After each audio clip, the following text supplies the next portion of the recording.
In today's video, I'm going to teach you how to restore deleted emails in Gmail. Fix today here. Let's begin. First, go to the Gmail website and make sure you're already logged into your account.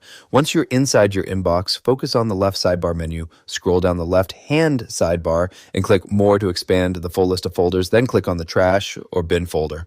This is where deleted emails are temporarily stored before being permanently removed.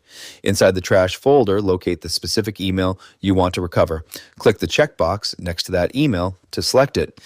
At the top of the message list, click the Move to icon, which looks like a folder with an arrow.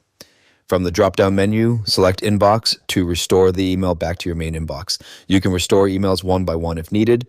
If you want to recover multiple emails at the same time, click the Select All checkbox at the top left of the message list to select several emails at once. You can also manually select them individually using their checkboxes. After selecting multiple emails, click the Move to icon again and choose your preferred destination label, such as Inbox. Once restored, click the Inbox link in the left sidebar to confirm that the emails have been successfully moved back. If you found this useful, subscribe for more clear tutorials, and I'll see you in the next video. Congratulations.